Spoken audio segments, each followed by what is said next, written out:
All right. Good morning, everyone, and welcome to the Buying a Home in the Netherlands webinar. Thank you very much for taking some time out of your most likely very busy days.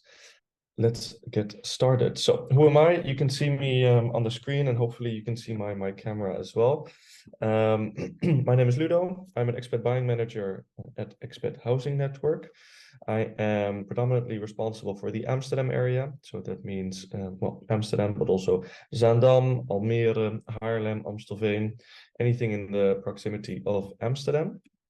I am from the Netherlands myself, born and raised in Amstelveen, have lived the majority of my life in Amsterdam, but I've lived in the US for a couple of years with my parents and my younger sister for 3 years. That was a super cool experience, but in the end decided to move back to the most beautiful city of the world, in my opinion.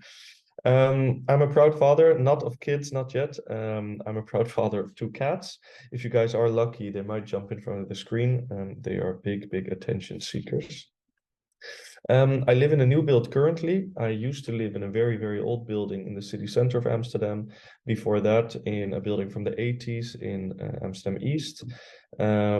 But very happy to live in a new build currently, I must say, with the good energy label, and while the gas price is increasing, it's not a bad thing to live in a sustainable property. All right, well, I'm not doing this by myself. I think greatness is achieved in the agency of others. That means that we're with a wonderful buying team at Uijtdehaage. We have Giovanna, who is originally from Brazil. She speaks English, Dutch as well, but of course she also speaks Portuguese and Spanish. Then we have Rick. Rick is with us here today. Rick, would you like to introduce yourself? Good morning. I'm Rick. I'm also a buying manager at Expat Housing Network. Instead of Amsterdam, I live in Rotterdam. We're in the same team, but sometimes there's a little bit of rivalry between me and Ludo. And today I'm here to answer any questions you guys have during the webinar. So feel free to put them in the Q&A. Then I will answer them live. And if they're not answered during the webinar, we'll have some time at the end to discuss. Thank you for being here, Rick. Yep, that is the buying team. Well, a little introduction to Expat Housing Network in general. We are no traditional real estate agents. What do we mean with that? Is that we're focused predominantly on buying properties for our clients and renting properties for our clients. So even though sometimes, especially in the current market, it can be a little bit easier to sell or to let properties, we have decided and chosen to focus really on securing properties for our clients. We charge a percentage of the appraisal value. That means that there's no incentive for us to have you pay more, as our fee will be based on the appraisal value, which is a third-party value. So makes it transparent. Well, as you saw in the previous slide, we know what it's like to settle in a new country. Giovanna having or being born and raised in Brazil, Rick having lived in South Africa and Colombia, I myself having lived in the US. So we know what it's like to come to a place where you might not fully be familiar. Added value of Expat Housing Network. Well, selling agents definitely take offers from Uijtdehaage more seriously. They know that we've done our research. They know that we're experienced with expats. We know what the downfalls can be. So selling agents will know that if we do make an offer, we've researched. It's a lot of times actually possible to book viewings for us when it's no longer possible for someone without an agent. Selling agents tend to have specific days for viewings for people with buying agents. So our network will help out there as well. Of course, we support by reviewing the Dutch legal and property documents to make sure that you guys are aware of everything and you know what you're getting yourself into. We also, and this is a very important one, we'll touch base on this a little bit later, we help with defining the market value through market data, as the market value is the maximum amount you can get from a mortgage perspective. It's important to know that value before we make an offer. Of course, we'll inform you about the rules and regulations, and we will make sure you guys don't make the same mistakes that we made when we bought our first property. Cool. All right. Well, I'm not here by myself, not here just with Rick, but we're also joined by Robin from Mr. Mortgage. Robin, would you like to introduce your team? Definitely. Thanks for hosting and today, Ludo, and thank you everybody for joining today. Of course, very excited to tell you everything there is to know that we can tell you about in about an hour about mortgages and buying a home. I'm not alone, of course. I'm the if you add the beard, you can recognize me from the third one on the left, from the left, and I'm joined by my lovely team always. From left to right, Cesar, my fellow financial specialist and actually the founder of Mr. Mortgage, Egle, our growth marketeer, and on the right side, my other financial specialist colleague, and we call him the Wizard of Oz, basically, because he's kind of a mortgage Google, if you will. Cesar and I know everything about mortgages, but really all the nitty gritty, we can always give Uskan a call, so that's very nice. We have a team of 4 now. We are expanding, so they're joining 2 more soon, so they'll be probably in the next webinar. We'll have them up here as well.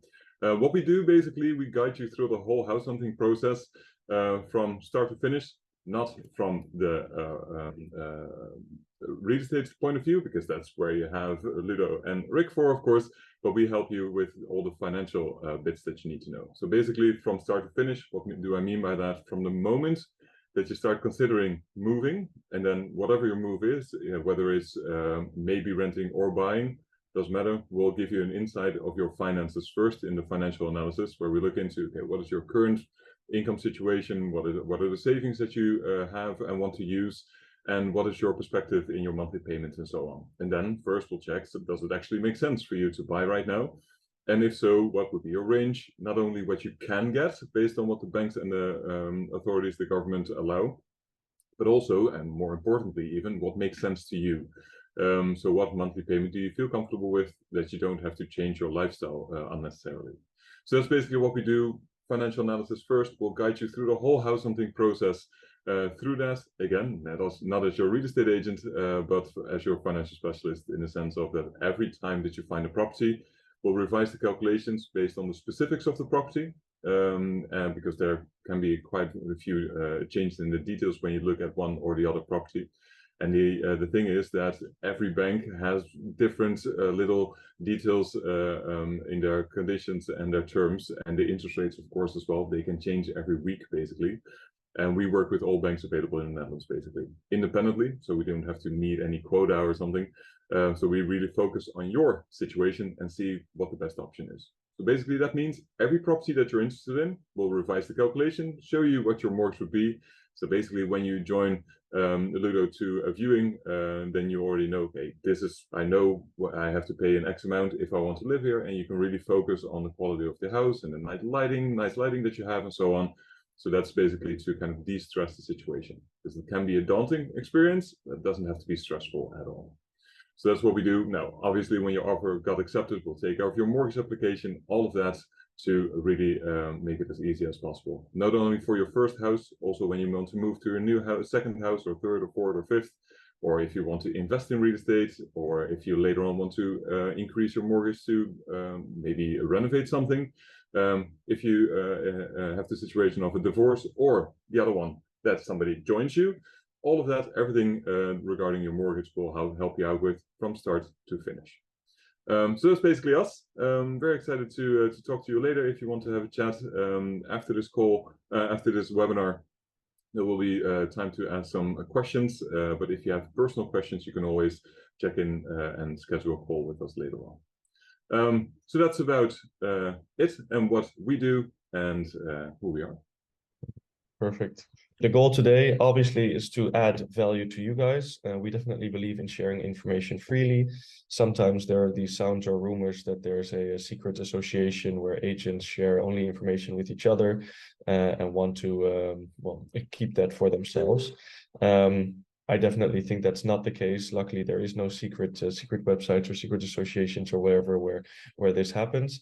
But I think it's important indeed to mention that today we are definitely going to add value to you by sharing information freely. Some things that are good to know. First of all, the NHG, National Mortgage Guarantee. Robin, would you like to kick us off on this one?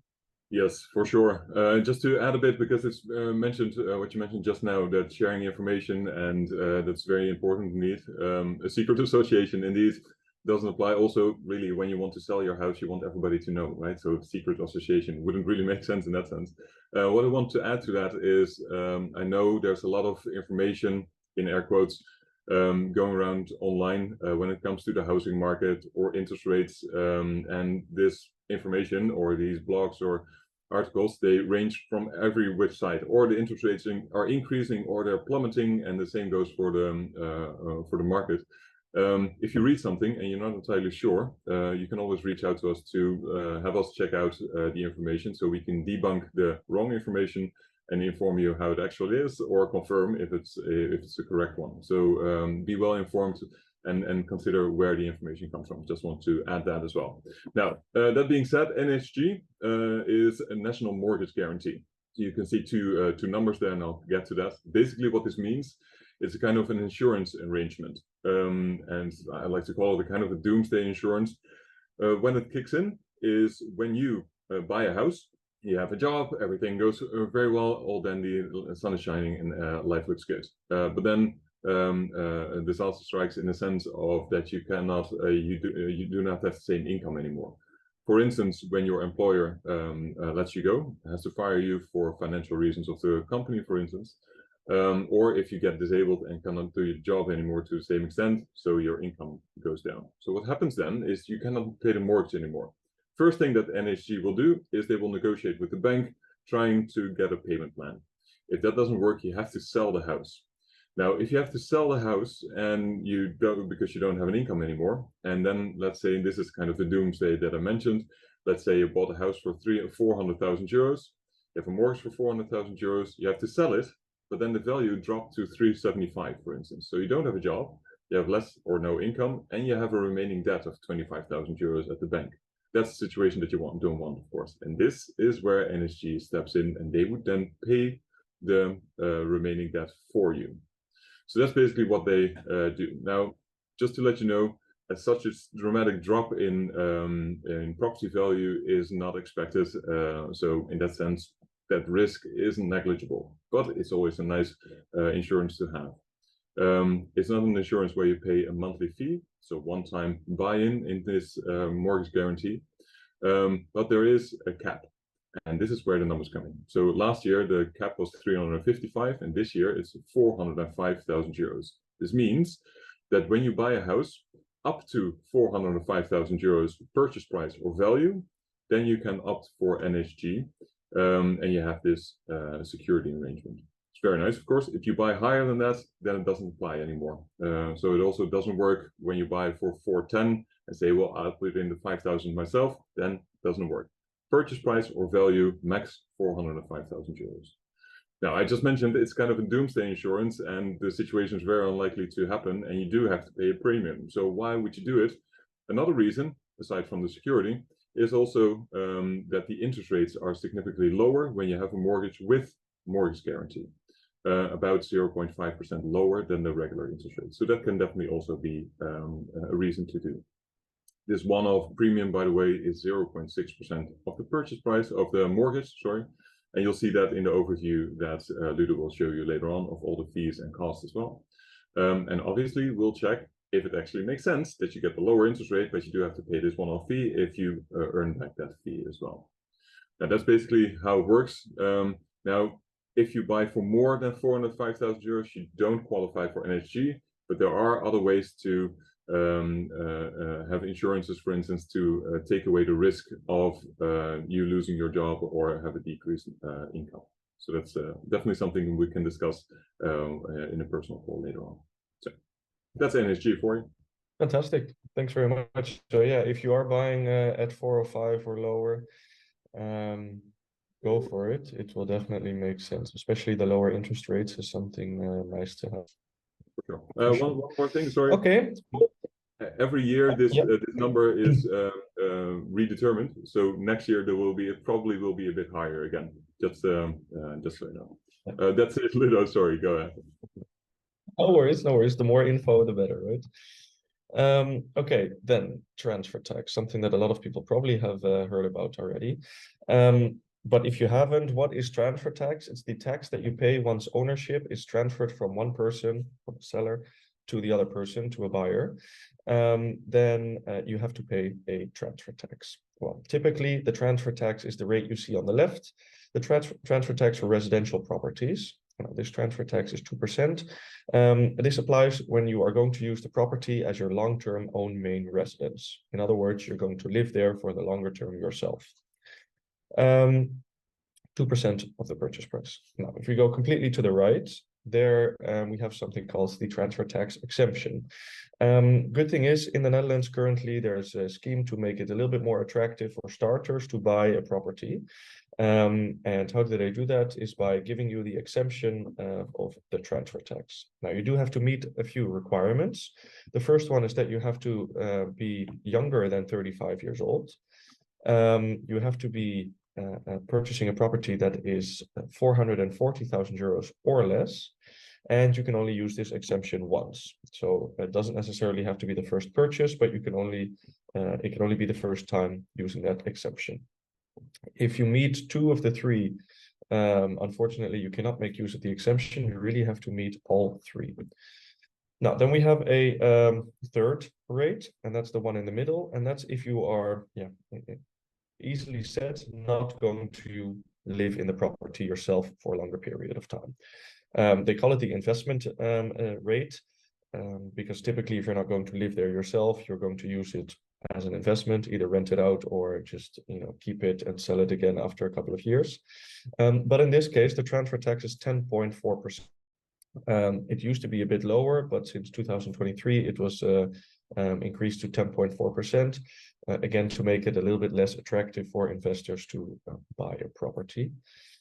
On the right, in the bottom, you see visit the transfer tax checker. Once you receive the slides, like I said, most likely tomorrow, you can actually press that button and you go to a page of our website where you can fill in some details, the purchase price, that kind of stuff. And then it will actually mention the exact amount that you're going to be paying on transfer tax. So feel free to have a look there as well. So let's talk about renting versus buying. Maybe a little bit strange to talk about renting in a webinar that's focused on buying, but I think it is important to know what the differences are, what the pros and cons are between the two. So let's first start off why you should rent, or what the pros are from renting a property. Well, first of all, and I think it's a very obvious one, it's flexibility, right? Once you have a rental property, and I can imagine the majority of the people here in the webinar are expats, it might be that after a year, your manager says, look, John, we have a fantastic opportunity for you abroad. Are you ready to move again? Then typically you have 1 month notice period. After 1 month, you have no ties anymore towards the property. You can leave and you're ready to go on your next adventure. So a lot more flexibility. You don't first have to sell your property, wait until the financing is in order of a buyer, all that kind of stuff. It's just a 1 month's notice and you're gone. Then there are pretty much no taxes or maintenance. Why do I say pretty much? Is because you still have user taxes, things like certain water board taxes and your garbage disposal taxes. But the more expensive ones, like the sewage tax and the property taxes, these are for the homeowner, for the landlord. Plus all the big maintenance, things like paintwork on the outside, window frames, the roof, the foundation, the piping. So all the bigger things, all those costs are going to be for the landlord and not for you as a tenant. So only small things like a leaking faucet or some paint touch works on the walls, that is going to be for you, but the rest is for your landlord. And there's no down payment required. Now, down payment is a little bit different than a deposit, because a deposit, if everything goes as planned, is something you'll get back, but you don't have an initial payment necessarily. So you just pay your first month rent plus a deposit, and then you can rent the property. It's not like you have to pay taxes to start off with, for example, the transfer tax. You don't have to go to a notary. You don't have to have an appraisal or a technical inspection. We'll mention these costs later on as well, but there are no initial costs to actually purchase or to rent a property. Then these correlate with the cons of owning a home. Obviously, the taxes that I mentioned, the expensive maintenance, and it's much more difficult to move, as you are linked to a property that you first have to get on the market, get a good purchase price for it, etc., etc. It can take a couple of months. We hope you guys are still interested in buying a home, because there are definitely a lot of pros to owning a property. And the first one is stability. Especially in a world that is ever changing, it is super nice to have a place to call your home, and especially if that home is a stable home and not something like a place where a landlord can kick you out or things like that. If you just keep paying your monthly mortgage payments, you can stay into the property pretty much until the rest of time. And if you wait long enough, you've paid off your mortgage, then there's absolutely no one that can kick you out. So it's nice to have that stability. Now, a big one is, of course, that your monthly payments are building up equity as well. Of course, part of your monthly payments is going to be interest paying back to the bank, but a big part is also your repayment on your loan. And you can see it as putting money back into your bricks, assuming that the market will stay exactly the same, or based on the trends of the last 50 years, market will slightly increase. Once you sell your property again, you can all the money that is put back into your bricks, it can be at that point put into your pocket. You don't have to pay capital gains on it or anything like that. So you're building up equity rather quickly, which is super nice. We'll touch base on this as well later on, but the mortgage introduction scheme is a very interesting one currently as well. Over the interest that you pay, you can actually get back at your annual income taxes when you're doing your annual income taxes, roughly 36-37% of the interest that you've paid off your mortgage, you can ask back. So that's quite a substantial amount, making money, the loan that you have, even cheaper. So that's pretty interesting. And then some cons of renting a property. The expectancy is that the rents will keep on rising, especially now with the new measures that are potentially being put in place. The private sector rents are going to increase quite drastically, in my opinion. There are no tax benefits and there's no creation of wealth. You're pretty much paying off your landlord's mortgage instead of paying off your own mortgage. So it's theoretically money down the drain. All right, Robin, the financial side of renting versus buying. Yes, of course. Now, there's when you make a comparison between the two, and in this case, we made a comparison of a property to quite similar purchase price. I think was 525, and the monthly payment when you're with the renting was, I think, 2,250. Top of my head, I think it's in the next slide, but we'll get to that. It doesn't it's detailed. That's okay. But basically, it's based on overview with an interest rate of 4% with a standard duration of 30 years, and that boils down to a monthly mortgage payment of 2,363 per month. So then it's important to know what a mortgage payment actually is built up out of. Now, Ludo kind of hinted towards that already. It's repayments, so putting money in your bricks because you repay your mortgage, and when you sell your house, then you get the profit, and the profit is the selling price minus your mortgage. So that's when you get that back. So that's basically saving every month. Now, something that is not saving is the interest rate. The interest that you have to pay on a monthly base, that is basically money down the drain. And sure, you have tax benefit over part of it, and that's indeed the 37%. But in this comparison, we based it on just the interest rate that you have to pay. Now, the first month, that's approximately 1,650 euros in this overview. So then you want to know, of course, when does it make sense to rent instead of buy, or the other way around, buy instead of rent. Now, the big difference is, what we also mentioned, is the investment that you have to do when buying a house. And that's basically the purchase and financing cost. When buying a house for 525, roughly somewhere between the 18 and the 20,000 euros. So how can you really compare renting versus buying in the monthly cost? Is the renting cost, of course, and the interest payments that you do, because that's both money down the drain that you don't get anything back from. And that's basically, then it takes you about 22 months to earn back the difference of renting your monthly rent and the interest that you pay. So that's basically the comparison that you can make. So does it then automatically make sense that you can buy a house versus renting after 22 months?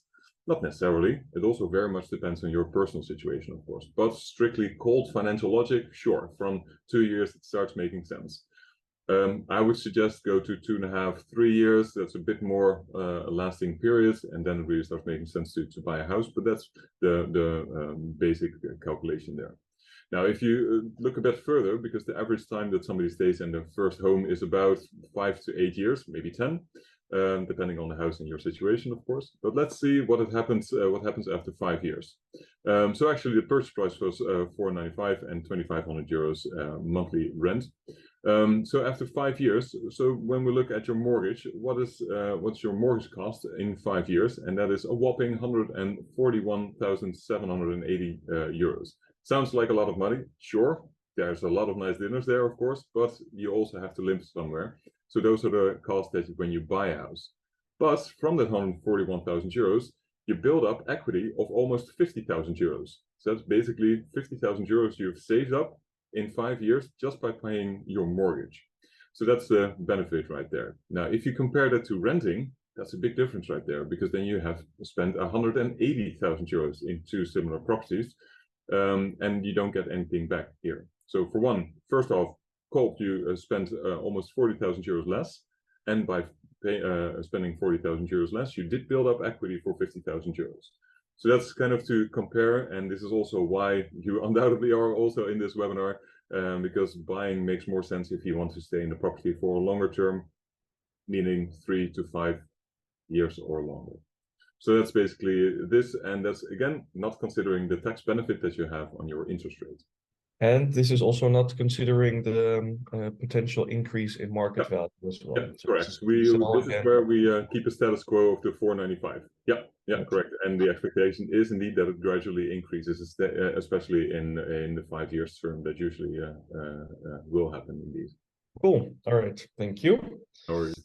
So some market drivers. We've seen that the market has prices have increased quite a lot, especially last year and the year before that. We see that changing a little bit, especially beginning of this year, but we see that the prices are increasing now again as well. But let's first talk about what has caused the prices to increase. First of all, there were some fiscal benefits we touched base on already as well. So we have the transfer tax exemption, making it more attractive for people to buy property. Again, creating more demand, more people looking to buy property. The interest rebates, the interest deduction scheme, however you want to call it, making your loan cheaper, again making it more interesting to buy property, again creating more people, creating more demand, people looking on the market. Now there are no capital gains, as I mentioned before. So if you are going to sell your property with nice profit, that entire profit can go to a new purchase, or you can just simply put it in your own pocket. Easy as that. And there is a tax-free parent donation. Well, it's in Dutch, it's called a tax-free parent donation. Practically speaking, it is a tax-free family donation. Now, this is only applicable if that family member is a Dutch resident. Now, if that's the case, then that Dutch resident or that family member can make a tax-free donation. It used to be 100,000 euros in 2022 and before. It changed in this year to roughly 35,000 euros. And in 2024, this donation is ending. So you are unable then to make a tax-free donation. Good to mention is that this is only applicable if that family member is a Dutch resident. If you have wealthy family members outside of the Netherlands that want to help you out with the purchase of property, they can do so. There's no limit, and it's also tax-free if it's for a purchase of a property. So that can be quite interesting. Now the interest rates were very, very low. They were hovering between 1.5 and 2.5%, which is an insane low amount, making money almost free, which pushed people into the purchasing side of the market. On its turn, again, creating more demand. Now, the rents on the other side have been very, very high, and they have been increasing as well. So it's become less and less interesting to rent a property. And this is a big one as well, the lack of supply. So not just a lack of supply in amount of properties, but also a lack of supply in building materials, which on its point then also create that there's less properties being built, at least a lot less than the goal. So simple economics equation, right? If the demand is higher than the supply, then the prices will increase. So that's what's been going on the last couple of years. Now, the current market, it's a little bit different. We saw that when the interest rates rose, that the market slowed down a little bit. They're still historically low, though. That's good to keep in mind. But the interest rates did increase slightly. I think they're hovering around 4.5% now. Yeah, compare that to the last 5 years, it's on the higher side. Compared to the last 10, 15, 20 years, where the numbers were in the double digits, then we're still in a historically low percentage. And especially if you compare it to other European countries, or if you compare it to countries outside of the EU, then we're definitely at a very low rate still. There are 80% more listings, active listings available. But what we saw is because the interest rates rose, that especially funny thing is a lot of Dutch people who were so used to the very low interest rates, they said, okay, I'm going to wait this out and see what happens. So all of a sudden there was a lot more offer and the demand actually decreased. And that's why there were a lot more active listings, which resulted in less overbidding, being able to book a viewing a lot more easy, and also having properties where it was possible to negotiate instead of just making one final offer and that's it. There was room for negotiation, which I definitely think is better and more attractive in the purchasing market. Now there's still a lack of supply, and currently it has a lot to do, and mostly to do, with the high material costs. The transportation routes have become, I would say, more difficult to transport materials, but materials itself have become more expensive. And there are currently also in the Netherlands a lot of new nitrogen rules, or rules regarding the amount of nitrogen emission a building site can emit, making it very difficult actually for new build properties and new build projects to become profitable. So a lot of investors and contractors are saying, screw it, I'm not going to start on a project because it's just too expensive to work on. So this is an issue as well. All right, let's talk money. What would you need in savings before you actually start the buying process? Well, there are a few things to keep in mind. First of all, before we go through it, these costs, they will all need to come out of own pocket. The bank will give you up to 100% of the market value of the property. Any costs over that, costs like mentioned here, they will need to come out of own pocket, out of savings. So we have the transfer tax, typically 2% of the purchase price. Keep in mind you're exempt from paying the transfer tax if you're under 35, buying under 440, and using the exemption for the first time. Now, a small side note, if you're buying a new build property, a property where you're going to be the first owner, then you also don't pay transfer tax. Then we have the notary costs. Outside of Amsterdam, there are two fees. We have the mortgage deed and the transfer deed, both between 700 to 1,300 euros. If you're buying a property inside of Amsterdam, then the notary also drafts up the purchase agreement. Purchase agreement, an additional 450 euros, something like that. Then the consultancy fee of either a bank or a mortgage advisor differs between 1,500 to 3,400 euros. We from EHN, depending on the package that you go for, either charge 0.75% or we charge 1% of the appraisal value, both including VAT. Then the appraiser, someone who's going to officially appraise the property or officially going to put a value on the property, they charge between 700 to 900 euros. Then a technical inspection, not something that is obligated, but we do always advise you, especially if you're going to buy an older property. For example, in Amsterdam, we have properties from the 1900s. Yeah, then it is nice to have someone come into the property to double check everything, make sure that you're buying a property that is in a good state. They charge 465 euros. If you don't master the Dutch language at the end of the process where we sign the transfer deed and a mortgage deed, yeah, you will need to have an interpreter present, because the notary, funny enough, he speaks, most likely very, very good English, but he, by law, needs to speak Dutch during that appointment. Well, to make sure that you guys fully understand everything that's going on, an official sworn-in interpreter needs to be present. I unfortunately can't do it for you. Robin will be able to do it for you. A colleague or a friend will not be able to do it for you. Yeah, a sworn-in interpreter needs to do it. They tend to charge roughly 290 euros. Then if you are going to ask the bank for a bank guarantee, then I'll explain later on what that entails. But it predominantly means that you are not making a deposit yourself, but you're going to ask the bank to make the deposit on your behalf. They will charge 250 euros or around 1% of the guaranteed amount. And then if you want to make use of the NHG, just like Robin explained, there's a one-time fee of 0.6% of the mortgage amount to make use of the insurance and to get access to the better interest rates. Now, there's a third column with the question if it's tax deductible or not. What you see is that everything that is money related or mortgage related is tax deductible. So that's the mortgage deed, the consultancy fee of the bank or the mortgage advisor, the appraiser, and the initial fee for the NHG. If you're buying a very, very old property that needs a lot of work, a lot of maintenance or reconstruction, then the bank might ask you or actually instruct you to get a technical inspection. If the bank does so, then the technical inspection is also tax deductible. If it's just for your own peace of mind, then it is not tax deductible. All right, then some tips to win in the current market, as the current market can be quite daunting and difficult, and a little bit overheated as well. It can be nice to get some tips.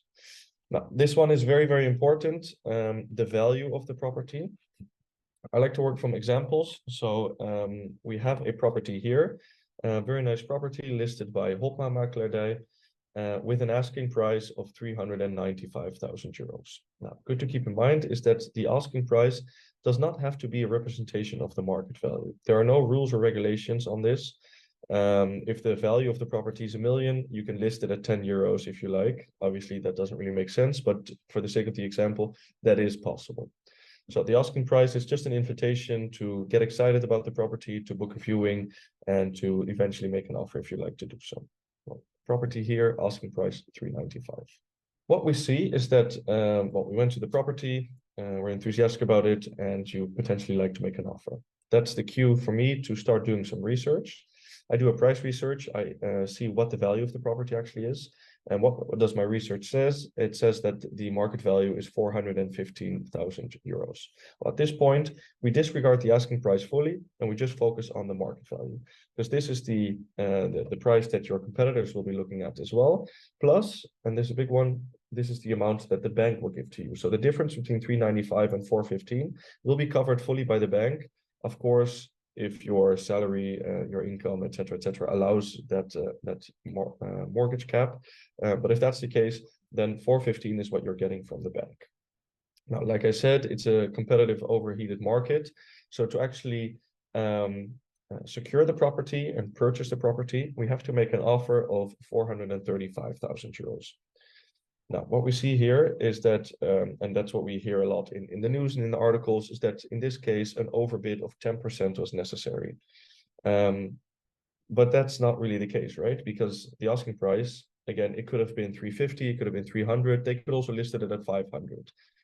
So the difference between asking price and purchase price doesn't say anything. What we want to look at is the difference between market value and purchase price.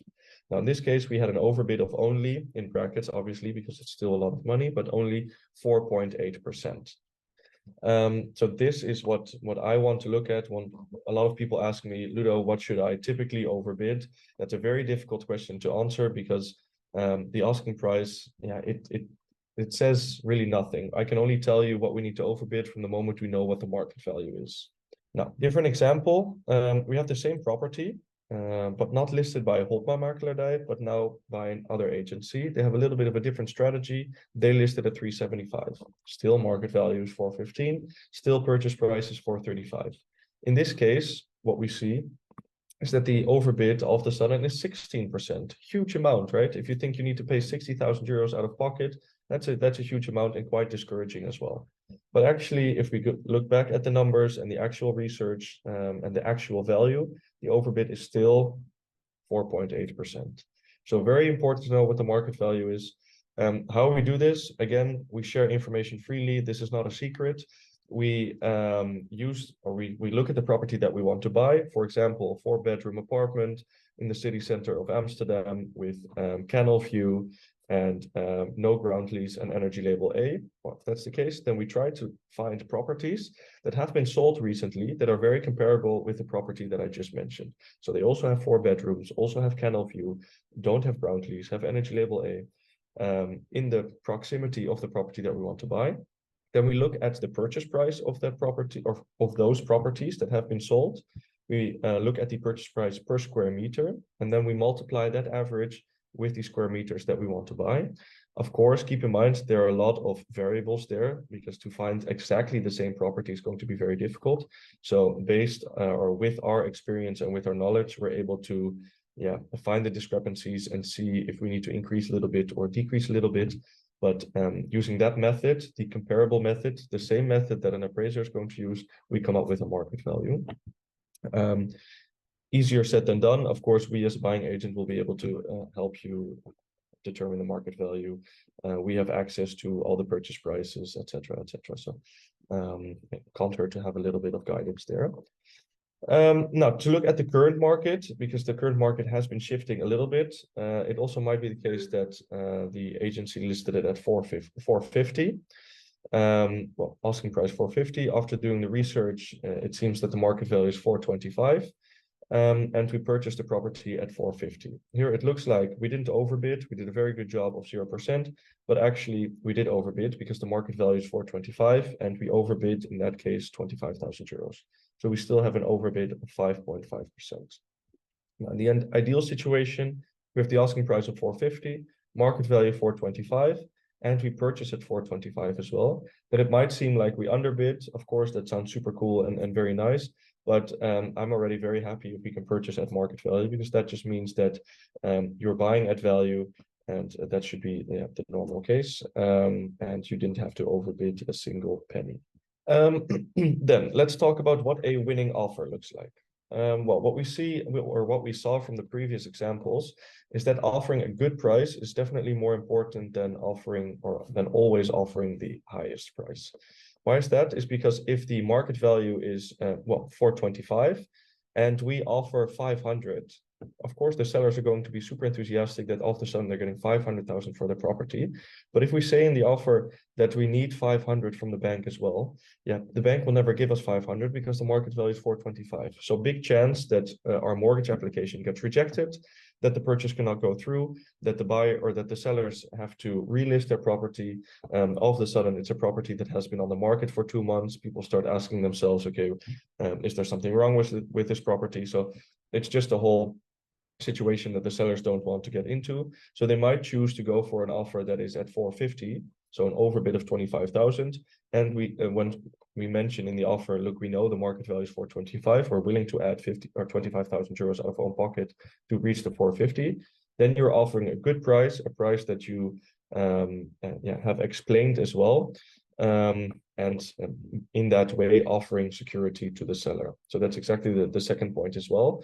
There's a clause in the offer that we can make where we say we need an X amount of mortgage or an X amount of financing from a third party to actually move forward with the purchase. Now, that third party is typically a mortgage provider. So we say we make an offer of 450 and I need 425 from a bank. Now, in this way, you're offering security to the seller because you're saying, look, I know what the market value is, and I'm willing to cover the difference out of own pocket. Now, the less financing you need, the more security you're adding, because, well, if you're not depending fully on a third party for your financing, the bigger the chances that you're actually going to get your financing in order and move forward with the purchase. Now, the third one, offering the least amount of hassle. There are a bunch of things we can add in the offer, right? Standard things like a technical inspection or a foundation inspection, things like that. But we can also mention that it's subject to the sale of our current property. It's subject to, me getting a promotion. It can be literally anything. But the less hassle we add to the offer, the more chances of getting it accepted. Now, standard things like a technical inspection won't necessarily be a big thing, especially in places where the properties are on the older side. Selling agents and sellers will understand. Now, the last one is something that has become quite popular in the last couple of years, and that's offering a personal touch to the offer, explaining who you are, what kind of work you do, how stable your situation is, but also explaining what you're going to do with the property. So, for example, my name is Ludo, I'm a buying agent, and I can't wait to start a family in this fantastic property that you have. I just love the way that you decorated it, la, la, la, la, la. Things like that will give a personal touch to the seller, and also give the feeling to a seller that they are sure that the new buyer is going to make good use of the property and take care of their home, so to say. Plus, what we saw is that there were a lot of investors buying properties, and even though they had good money, we saw that a lot of people prefer to sell to someone that is going to be happy in the property for the coming years instead of someone that's going to make quick money on a property. So it can't hurt to have a personal biography that you're sending or attaching to the offer as well. All right. Oh, yeah, there we go. Due diligence.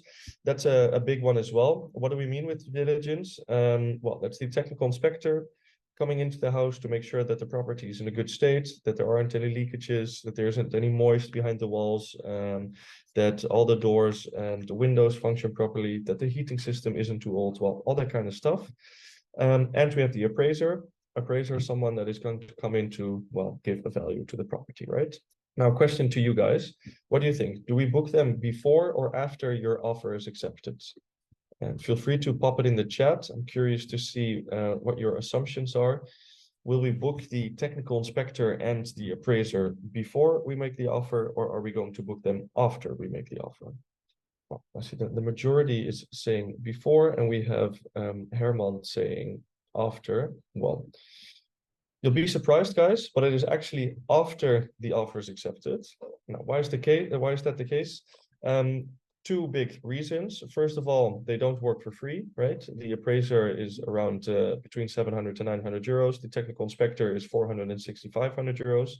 Once we make an offer, it's not a given, it's not guaranteed that the offer is going to be accepted. We might need to make 2, maybe even 3 offers. Well, if you have to make 3 offers and pay 1,200 euros every time, that's a lot of money down the drain for properties that you're not going to live in. Now, the second reason is that luckily we get some time to do our due diligence. So between getting the offer accepted and actually signing the purchase agreement, we have around 1.5 weeks. And in this 1.5 weeks, we have time to do our due diligence. So the sweet spot is right here. Right after the offer accepted, we get the technical inspector in, we get the appraiser in. Now, before we sign the purchase agreement, we will get all the reports. If those reports show that there are red flags, the value is not what we expect it to be, or there's a huge amount of wood rot in the roof, or the foundation is sinking a lot faster than it's supposed to, yeah, then we can still pull out without any consequences. Because the good thing is, in the Netherlands, you're only legally obligated to move forward with the purchase from the moment you sign the purchase agreement. Once you have a contract with the seller, that's the moment that you're tied to the purchase. Before that, it's a verbal agreement, but that's not legally binding.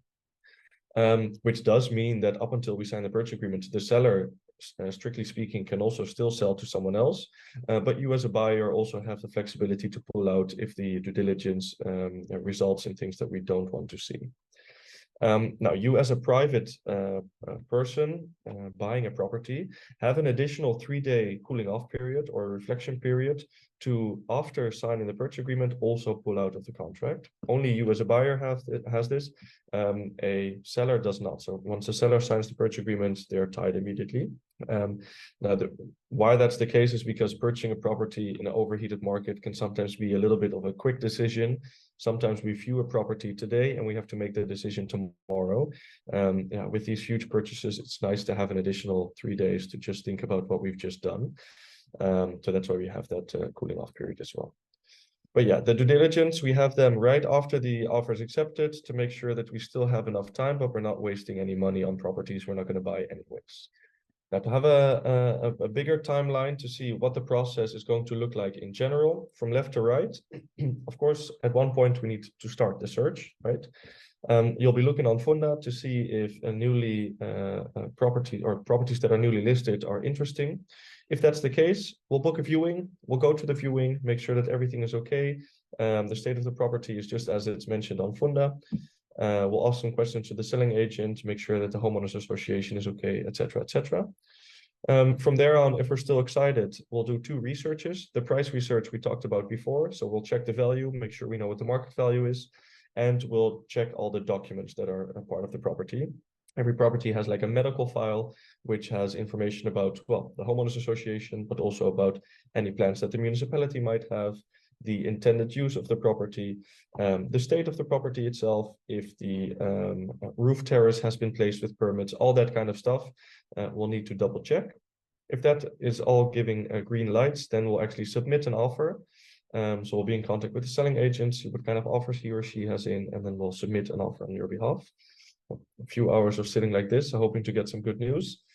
If that's the case, then we enter the timeline we saw in the previous slide. So that's this part. The due diligence comes in, so we'll have the appraiser come in and the technical inspector. If everything is okay, we'll go to the notary in Amsterdam. Outside of Amsterdam, the selling agent will draft up the purchase agreement. But assuming we're in Amsterdam, then we're going to go to the notary to sign the purchase agreement. Once you sign the purchase agreement, that is the moment that, together with Robin from Mr. Mortgage, you can apply for the mortgage. This process typically takes, so you can actually do this before the cooling off period ends, by the way, but this typically takes around 2 to 4 weeks. Well, I know that Robin can do it a lot quicker, but for the sake of the example, let's assume 2 to 4 weeks. Well, then we'll reach this stage where the mortgage application is approved. Here, not a lot can go wrong anymore.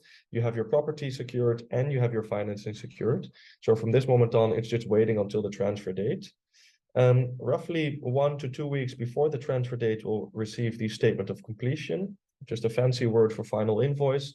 It's an invoice that has the purchase price on it, potentially the transfer tax, the municipal taxes, the notary fee. Well, my costs will be on there, Robin's costs will be on there. It's all on one invoice. Of course, we send our invoice to the notary, and then the notary, combines our invoices with their invoice. But you only have to pay the notary once, and then the notary will pay out everyone accordingly. So that makes your life a little bit easier.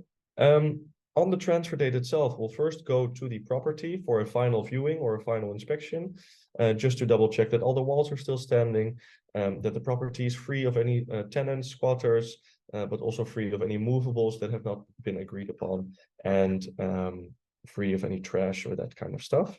If that's all the case, then we'll go to the notary, we'll sign the transfer deed and the mortgage deed, and from there on, you are the proud owner of your new property. That's also where you get the keys of the property. Let's say that's at 1 o'clock, then at 2 o'clock, theoretically, you can go to the property, move in with your stuff, and start your new life there. Now, we have a liability term as well. It's roughly 2 months. I always advise my clients to use the property intensively the first 2 weeks already, just to make sure that we have enough leverage with the seller. If there are any things that are broken, for example, a bathtub that's all of a sudden leaking, if there is a radiator that is not working properly, we can go back to the seller and say, look, this was not the deal. You have to come in and fix it. The longer we wait, the more room there is for a seller to say, well, it worked when I was there. So you want to have the shorter lead time, so to say. Now, good to keep in mind, by the way, on the timeline, this process typically takes between, I would say, 3 to 8 months. There are a lot of variables here. If we start today, we go to a viewing tomorrow, and we make an offer on Monday morning, and that gets accepted. Of course, things can go a lot quicker, but it also might be the case that we have to first view a ton of properties and make a lot of offers.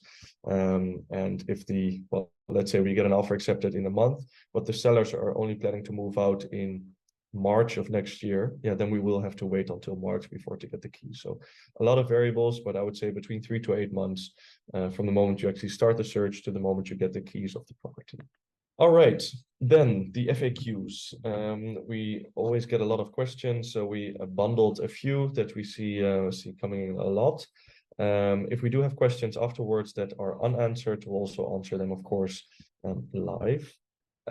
First question is for you, Robin. Can I get a mortgage with a temporary contract or even as a freelancer? Yes. It's a fair question. Next question. So basically, yes, there are definitely possibilities. There is a bit more to it, of course, as there's always, but it's good to know. Let's first start at the temporary contract. Basically, if you have a temporary contract, officially, or well, strictly speaking, if we don't do anything else, we just do that as is, then we need the average of the last 3 years, and we can only use 90% of that. Now, that's not really what you want, but you usually have a buildup of your career, and your income increases as well. So then having to take the average of the last 3 years isn't necessarily what you want, and then it's also 90% of that. So, right, so that's if you don't need to, that's better. Now, there is a way around that, because basically what banks say, they want to have some durability of your income, because a mortgage is a term of 30 years. So they want to have some insight that you have income over the longer term period. So what they did is say, well, okay, sure, if you have a temporary contract, if your employer then confirms that they are intending to keep you on after the current term, keep you on indefinitely, then it's perfectly fine. This can be easily set up and confirmed in a so-called employer statement. This is a standard form that the employer has to fill out, whether you have a fixed term or an indefinite contract anyway with a mortgage application. And on this form, they can state, well, if you have a temporary contract, they have a little box they can tick, and there it states, well, we intend to keep you on if your performance stays the same, and if the company can afford you still, we intend to keep you on indefinitely. Now, it's riddled with disclaimers and so on, so it's not legally binding for the bank. So if they sign for your employer, so if your employer signs it, there's no way that they have to keep you on later on. But it is sufficient confirmation for the bank to consider your income as it is and as it would be a permanent contract. So that's how we can manage that. So therefore, temporary contract does not have to be any blocker to secure a mortgage. A freelancer, this goes for freelancers, entrepreneurs, basically business owners. You can secure a mortgage in the Netherlands, no problem, but there's a thing to consider. You have to have at least 12 months of history of your company in the Netherlands, being registered in the Netherlands, your company for at least 12 months, and then we can start considering your income. Now, banks prefer to have 3 years, or that you have 3 years of history. Doesn't necessarily have to be in the Netherlands. 12 months has to be in the Netherlands, but if you continue your company from abroad and now to the Netherlands, you already have some history there. In some situations, we can consider that in the calculations as well. If you have more history in the Netherlands, that's always better, gives more security to the bank, because the bank basically wants to know that you understand the market where your expertise is in the Netherlands as well. So therefore, 12 months at least, more is always better in that sense. So yes, temporary contract, no problem. The intention from your employer is very important. Freelance, yes, possible, at least 12 months of history. More history is better. Fantastic, perfect. So a lot of opportunities. What happens if you want to leave the country after several years? I think this is a very relevant question. If I didn't think so, I wouldn't put it there as well. But yeah, I think it's a relevant question because I think that the majority of you are expats and might want to go on the next adventure after a couple of years. Well, what happens? First of all, you can just keep your home, right? But you will also keep your mortgage costs. You will also have to keep on paying your taxes here, like property tax and that kind of stuff. But you can just keep your property, keep it as a vacation home or something like that. And as long as you keep paying your mortgage costs, that is not an issue. Now, second one, I think something that maybe a lot of people would like to do after they move on to a next adventure is renting out your property. Now that is possible. Do keep in mind that you do need permission from your bank. You'll need to change your mortgage type from a residential mortgage to a buy-to-let mortgage, and the bank will actually need to give you permission on that as well, because, well, a property with tenants in it is worth quite a lot less than a property without tenants in it. So good to double check with your bank if you're allowed to do this. But if they give the green light and you've changed your mortgage type, then it is not an issue, and you can rent out your property and either match your mortgage payments or even make some money on it. So that can be an interesting choice. Then the third one is sell your home. Sell your home without any penalty or capital gain taxes. Well, it's super nice. You're always able to just sell your property. If you are selling before the end of your mortgage period, let's say, there aren't any penalties or anything like that. And there also aren't any capital gain taxes. So as I mentioned before, all the gains that you are making can be put towards new property or just simply in your own pocket. Then a follow-up question on that: is it actually possible to rent out my house, or maybe a part of my house, like a room? Simple answer is yes. A lot of things are possible, right? But as I mentioned before, if you do want to rent out your house, you will need permission from a bank, and you'll need to change your mortgage type to buy-to-let. Now that means that your loan to value, so the amount of money you can get compared to the value of the property, is 70% instead of 100% on a residential mortgage. So that's good to keep in mind, is that you will need to have 30% in pocket, or the value would need to have increased 30% so that you don't need to add any own money. That's a big one.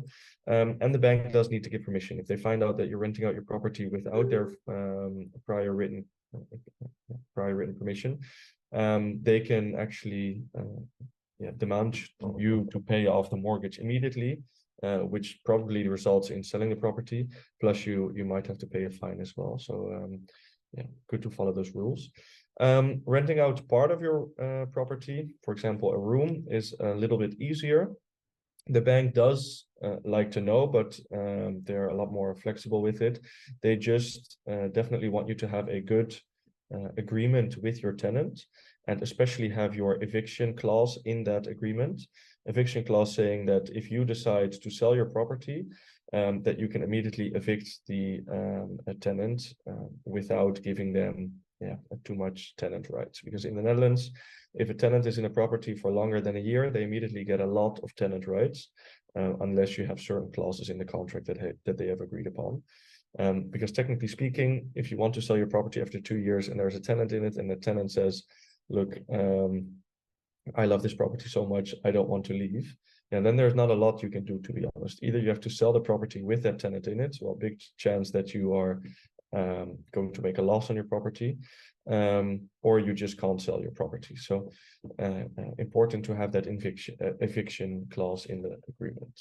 Then, what is the 10% deposit I need to complete? Is that something you'd like to answer, Robin? Sure. Yeah, for sure. So the process is, like Ludo mentioned before, is you go for a viewing, you put in an offer, the offer got accepted, happy days. Then you sign the purchase agreement, and we take care of the mortgage application in the meantime. Indeed, if you read online, everybody or the banks usually take about 4 to 6 weeks. Depending on your situation and the bank we go for, but usually it's easily manageable in 1 or 2 weeks, really. So then you have your piece of paper from the bank saying, well, yes, very well done, we'd like to offer you the mortgage that you requested, and then basically you have all the security that you need. But there's nothing holding you back to drive into the sunset and never to be heard of again. That's something that the seller doesn't want to have, of course. So what is always in the purchase agreement, or almost always, is the 10% security deposit. Basically, this is, well, a security deposit being what it is, a confirmation or security for the seller that you move forward with buying the house. So usually about 5 weeks after you sign the purchase agreement, there has to be 10% of the purchase price secured at the notary, because the notary is the person that will secure this security deposit. So if you buy a house for 400,000 euros, you transfer 40,000 euros to the notary as the security deposit. Now, deposit being what it is, when you receive the keys and you held up your end of the deal and you actually buy the house, then this 40,000 euros will be released again and will be transferred back to you. This 40,000, this 10% security deposit is not part of your mortgage, so it's always separate from that. If you use your own savings for this security deposit and it will be transferred back to you, those 40,000 euros can actually be used to settle the purchase and financing costs. So let's say in the example that we had before, the purchase and financing costs combined are, let's say, 18,000 euros. You transfer 40 before, so then that means that you get 22 back. So it's settled in that.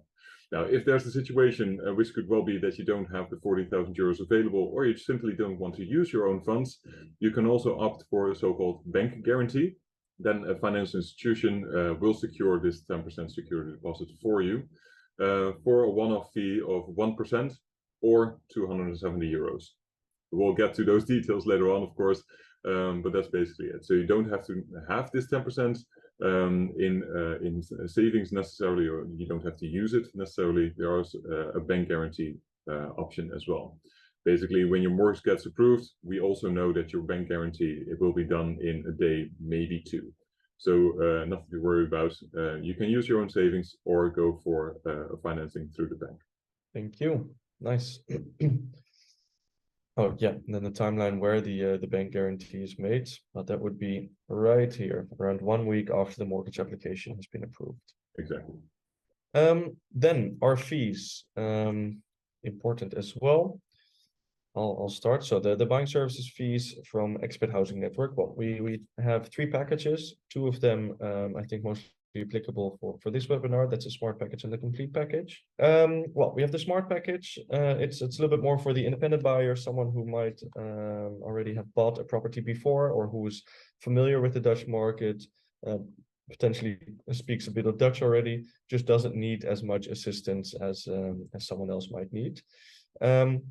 In this package, of course, you'll still have access to a personal buying manager. We'll review or we'll do a property research like the property document review and the price research. We will be in contact with the selling agent to make the offer on your behalf, negotiate if needed, see what kind of offers are in, etc., etc. Then if the offer is accepted, we'll book all the third parties for you. So the technical inspector, the appraiser, and the notary. You'll go to these appointments by yourself, but we'll always be on standby and review all the documents that come out of it. Which one of them is, of course, also the purchase agreement, a very important one. We'll go through it to make sure you know what you're getting yourself into before you sign the contract. Once you sign the purchase agreement, that's the moment that you apply for the mortgage. So there's a whole lot for us to do there, but being on standby, making sure that all your answers are all your questions are answered, and it's just the full pre-transfer support there. Now on the transfer date, we'll also go through the transfer deed with you, the mortgage deed. You'll go to the final inspection yourself, and you'll go to the notary appointment yourself as well. And once you sign the transfer deeds, that's the moment that the process ends. Now this package is 0.75% of the appraisal value, of course, including VAT. Now we also have the complete package for people that are not so familiar with the process, and that can use all the help that they can get. This is where, of course, we'll do an intake. Again, you'll have access to a personal buying manager, but we'll kick in the process a little bit earlier. So we'll help you schedule the viewings. I'll be there at the viewings as well to not only answer your questions, but I think more importantly, also ask the right questions to the selling agent. Make sure that the crack in the wall is not a structural crack, but is a cosmetic crack. Well, all that kind of stuff. Then, of course, we'll do the research again, so the price research and the property document review. We'll submit the offer on your behalf. We'll be in contact with the selling agent, review all the documents. We'll book all the third parties. We'll join you to all these third-party meetings as well. So we'll be there at the appraisal, at the technical inspection, at the notary, and then it's the full transfer support. So I'll also join to the final inspection. I'll join to the notary appointment, and then after the transfer deed is signed, will also be available during that liability term. So if there is, for example, all of a sudden a bathtub that is leaking, you can reach out to me and I will fix it with the selling agent instead of you having to have a discussion with the seller, etc., etc. Now this package is 1% of the appraisal value, also including VAT. So again, appraisal value, there's no incentive for us to have you pay more, as our fee is always based on a third-party amount, which is determined by the appraiser. Now we also have a new package, which is a new build package, and that is if you are only interested in buying a new build property. That process is a little bit different because we can't go view a property. What we'll do is we'll do some search for you. We'll register at the websites of the new build project. We'll attend the meetings of the developer and the selling agent. Obviously, we'll review the documents. We'll go through all the checklists of point of attention. We'll do a price benchmark as well to make sure that the price is in line with projects in the neighborhood. We'll negotiate on the price if that's possible, and then we'll do some contract review, pre-transfer support, and assist in booking the experts. Now, this price is 3,450, and also including VAT. To get started, we ask a deposit payment of 499. The rest is no cure, no pay, and only due completely at the end once we get you to the notary and have you sign the transfer deed. Pretty easy. Your costs, Robin. Yes. Yeah, we also do have fees, we again, as mentioned before at the start of this webinar, we have a variety of services in the sense of residential mortgage. So when you buy a home where you're going to live in yourself, whether it's your first, second, or third, fourth, fifth, however many you want to go, house, then we offer that service to secure your mortgage and, as mentioned, the guidance through the process. Quick summary. First, we'll start with financial analysis to get a deep dive of your financial options. That's basically as thorough as that a bank would do an assessment of your mortgage application. So that's why we do this so thoroughly, is because we want to be able to give you the security that when you are on the housing market and we check into different properties that you're interested in, we always know, okay, yes, you can secure a mortgage based on your income at least, and then we just need to confirm the details of the property, and then you know that you can secure a mortgage. So there's not this black box that you usually have when you go to a bank, for instance. They'll tell you, well, this is what you can get, and come back to us when you find a house. We'll guide you through the whole house hunting process on a more personal service in that sense. So that's what we start with, the financial analysis, regardless of what your situation is, buying a residential home, buy to let, increase your mortgage, or do anything else, change your mortgage in a way. So that's where we'll start, guiding you through the whole house hunting process. Doesn't matter how long it takes. If you find a property in 2 months, well done. If you buy a house next year sometime, all good. We don't want to pressure you into buying a house just because our service would run out, so no worries there. For the whole process that we do in guiding you, we have a small down payment of 299 euros, one-off thing, again, regardless of how many calculations we make or how many calls we have or something. And then when your offer got accepted, when Ludo and or Rick has got you to that point that there's a celebration moment there, we'll take care of your mortgage application process. We'll first obviously discuss with you, well, hey, what is the best setup of your mortgage? What bank makes the most sense? What is the best interest rate, and so on. We'll take care of the mortgage application. We'll do all the communication with the bank. You don't have to go to a bank or anything. We'll take care of everything there. Again, regardless of residential, buy-to-let, or changing your mortgage. All the same, really. And only when you actually go to the notary and receive the keys, or when the money is paid out for a new build, or when you've increased your mortgage, only then the remaining fee is charged. So 299 at the start, and only at the very end, no cure, no pay, the remaining fee is charged. Now, I don't want to rub it in too much, but I do want to mention it. Our fee is tax deductible. If you buy it, if you make a change or buy a house for your personal residency, buy to let, then it's not, of course. Now, if you buy a property of over 1 million, then the banks are more scrutinous and they want to have more information. The whole process takes more time. So then we have a bit of a higher fee right there to be able to cover everything and guide you accordingly through that process as well. So that's basically it. We don't charge, we are not charged VAT, so we don't charge VAT to you as well. So these are the baseline fees that we charge. Perfect. Thank you very much. One day our fees will be VAT free. Yes. One day. My fingers on the crossed. barricade. Yes. Moving on to the Q&A. So we have a question from Ruan. He says, I have a property in Germany. Can I use that as a leverage for a property in the Netherlands? And what are the benefits of doing so? I expect that leverage for a mortgage in the Netherlands. I expected that to be the case, or at least the financing. Now, what is good to keep in mind is that Dutch banks offer mortgages on properties in the Netherlands because they have a certain, there's where their legal range goes towards. So outside of the Dutch borders, the Dutch banks do not have any legal leverage, basically. So that automatically means that when you have a property abroad, banks will not consider this as a leverage or security of a financing here in the Netherlands. So that does not work. How does it impact your mortgage capacity or anything? Aside from tax implications, by all means, check that with your tax advisor. But basically, if you have a property abroad and you have a financing on there as well, and it's rented out, for instance, that's the most important thing. The bank wants to know, and we want to know as your financial advisor, that you don't have any financial risks or liability there that impacts your financial situation here. So if you have a mortgage abroad and you're renting out the house and that rental income covers your mortgage abroad, all good. If not, we will consider it in the calculations just to make sure that we don't overcredit you and that you can still manage your monthly payments for your mortgage. Perfect. Thanks. Then I have a question from an anonymous attendee. Do you think it's the right time to buy a property considering the housing market crash in China and the US? Well, it's a fair question. I do think that the markets are very different.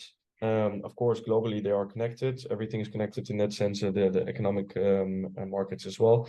But on a smaller scale, they are well, loose from each other, so to say.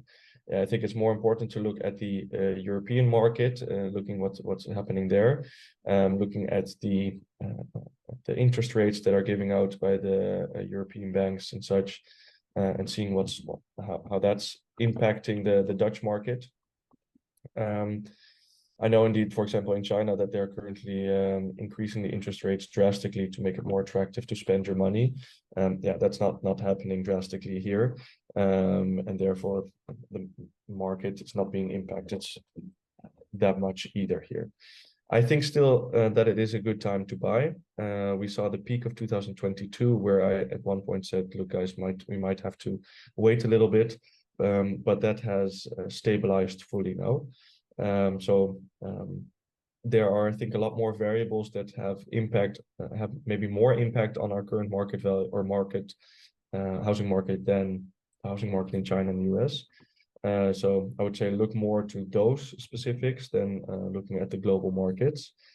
But in general, of course, we don't have a glass ball to look into the future, but I still think that it's a good time to purchase a property. With the expectancy that the prices, especially starting from 2024, will start slightly increasing again. The amount of expats that are moving towards the Netherlands, still with the more demand compared to the offer on the market, the prices will keep slightly increasing. So I think it is still a good time to buy. Yes. Yeah, I agree. When you look at the also just to from the financial standpoint, from interest rates and so on, sure, the ECB, the European Central Bank, has a certain amount of impact, but especially after the housing crisis and the credit crisis in start of 2010s. After that, the housing market and the banks have restructured as well. So even when we saw the issues with German banks a couple months ago, the impact on the Dutch housing market and the Dutch interest rates weren't necessarily that interesting. And that's our direct neighboring country and the largest economy in the EU even. So the impact there is, as of yet, negligible. Of course, as Ludo mentioned, I also dropped my crystal ball in the canal, so I don't have it anymore. So we have to wait and see. But as it stands right now, it's pretty level. And indeed better than last December. But in any case, it's really hard to buy in last December now. So yeah, it's quite difficult. All right, cool. Then another question from an anonymous attendee. I've heard that many people sell their property before the 10th year after they get the mortgage. Why is that so common? Are there a lot of problems which can emerge so that they had to sell their property? I think this one is for you, Robin. Yeah, it's basically a coincidence. 10 years, why? It's not because there's a problem in every property, definitely not. 10 years is common because it's just an average time that somebody stays in the first property. And if you consider how a lifespan works, then 5 to 10 years in that period, then a lot can happen, right? So if you look at your current situation where you are sitting right now behind your computer, and then consider where you were 5 years ago, probably your income was lower and you lived somewhere else, and maybe your personal situation was also different. People find a partner in 5 or 10 years. There might be kids involved as well, or your income situation has changed, meaning that you move around. So there's not necessarily a term that financially or housing market wise there's a turning point after 10 years. It's basically coincidence and just a natural way of things that progress after 5 to 10 years. What's good to know, by the way, one extra thing, because I think that's maybe also a bit applied in this question. You can fix your interest for a certain period of time, 5, 10, 15, 20, and 10 years was always the kind of go-to term. not anymore. It maximizes your mortgage. We don't have to go into that to too much detail right now. We can do that during a call, of course. But what is a common misconception? What is this situation in a lot of other countries, but not in the Netherlands? You fix your interest, so your interest cannot change for the next, let's say, 10 years. If you want to change your mortgage, so you want to get a lower interest rate, for instance, in that 10 years time, then you might have to pay a penalty to the bank because you break the contract. Same goes for if you change your mortgage from a regular residential mortgage into an investment mortgage where you want to rent out, and you break the contract and want to get something else, then you might have to pay a penalty. Now, if you sell your house, no bank will charge you a penalty. So if you have a mortgage, fixed interest rates for 10 years, after 6 years you say, now I want to sell, no problem, the mortgage will be repaid, the profit is yours, no capital gains tax, so you don't pay taxes over any profit, and that's it. So you don't pay any penalty when you sell your house. That's just a bit of extra there. Thank you. No worries. Okay. Then a question from anonymous attendee: are those fees paid by the mortgage? I think this person is referring to our fees that we mentioned, but we can include them in the fees that were mentioned before in the webinar. So good to know is that all costs on top of the market value of the property need to come out of own pocket. So the bank will only give you a loan of the market value of the property. So in an example, if the market value of a property is 400 and we buy at 400 as well, then the bank will give you 400,000 euros. The additional costs that are involved, like the transfer tax, assuming that you're over 35 at that point, the municipal taxes, the notary cost, the transfer, the technical inspector, the appraiser, my cost, Robin cost, that all need to come out of own pocket, which is the amount that needs to be saved. If you are going to make an offer of 410 to make a more competitive offer, that 10,000 euros over the market value would also need to come out of own pocket. Now, the only way to add these fees into your mortgage is if we are buying at 400, but the market value is 410, then you can also get a mortgage of 410. Question is if you want to do that, because your monthly payments will also go up, of course, because they're based on the 410. But you are indeed able to get a mortgage of 410 if the market value is 410. If we buy for less at 400, then that 10,000 euros, you can use it to pay off your these fees, but you could theoretically use it to buy a car or whatever, get some furniture. But then you can at least use those, you have the 410 for your disposable. Then I see a question coming in as well. At what stage are your fees paid? Completely at the end. So besides the small deposit that we both have, the majority of the costs are paid completely at the end once you are at the notary, or let's say 3 days before you go to the notary to sign the transfer deed and get the keys. That's when you have to pay towards the notary. Robin, a question from Hemant. Is there a cost associated to pre-closure of your mortgage? Potentially. Usually it kind of depends on what bank you go with. Generally speaking, the baseline is what all banks allow is that you can do a 10% repayment. That's 10% of the original mortgage amount you can repay every calendar year. So the example of 400,000 euros, you have a mortgage for 400,000 euros, and every January till December you can repay up to 40,000 euros, being 10%. Regardless of what your outstanding debt is, it's 10% of the original amount. That's the baseline. Now, some banks, they have some additional conditions that they say, or options basically. So they'll say, no, not 10, we offer 15 or even 20% that you can repay additionally. So aside from your mortgage monthly payments, but additionally, you can repay up to 10, 15 or 20%. Now, there's a select few banks that say, well, no, we don't charge any penalty when you make any repayment, and they basically offer 100% repayment option or additional option to repay your mortgage additionally. So it depends on what bank you go with. Interest rates don't necessarily vary too much. It's basically just a kind of a unique selling point for different banks that offer a higher percentage or the full 100%. Mind you, this always applies only when the funds come out of your personal savings or a gift from somebody. That doesn't really make any difference, but very specifically, it does not apply when you replace one loan by another. Then they'll say, okay, sure, this is not what we want. Then you might have to pay a penalty. Also, one other thing, you only pay a penalty when your interest rate that you're currently paying is higher than the interest rate of that time at that bank, because then they're losing money. If it's the other way around, if your interest rate is lower and the interest rate at the bank at that time is higher, then they're very happy for you to repay additionally, because they don't lose any money, because they can use your money to lend it to somebody else and they make more money. And if anything, banks like money, so that's no problem. So you might have to pay a penalty if the bank has a negative result, depending on the situation. We can consider this, of course, if you already know that you want to make additional repayments or you want to repay your mortgage faster. We can consider this in the mortgage application already, because then we can just select the banks that makes the most sense to you. Great. Okay, and then a question from Tanya. Would you advise to get a fixed or a variable rate, given the fact that our personal annual income is getting higher by the year? Very good question.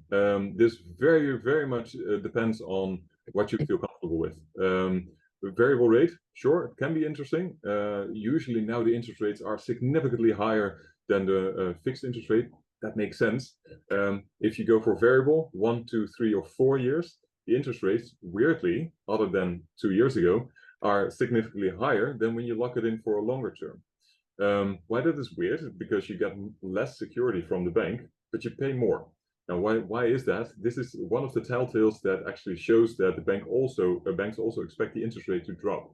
So banks expect the interest rate to drop, therefore clients expect the interest rate to drop, and therefore a lot of people go for short-term interest fixed periods. But the bank also knows, okay, sure, if I have a short-term interest fixed period now, and then later on the interest rate will drop, and then we don't have as much income. So therefore, banks now capitalize on people wanting a short-term interest fixed period, variable or till 4 years.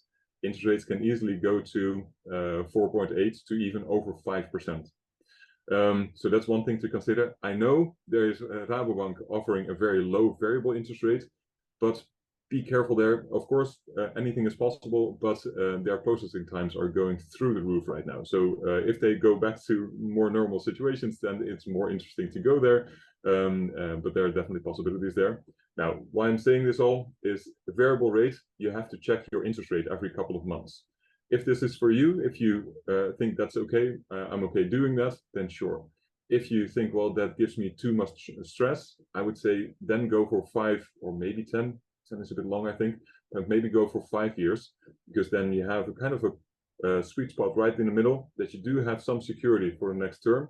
And there's also an interest rate that we think is pretty average for the next 5 years anyway. So then you're well off for the next 5 years.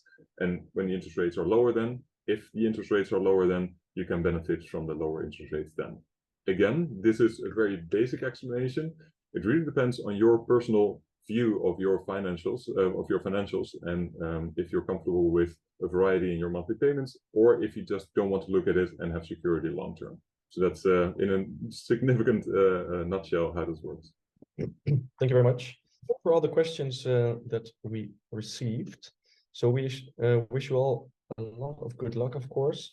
If you guys do have some questions still about your personal situation that you don't want to discuss publicly here, or something that pops up maybe after the webinar, feel free to book a call either with me and or with Robin.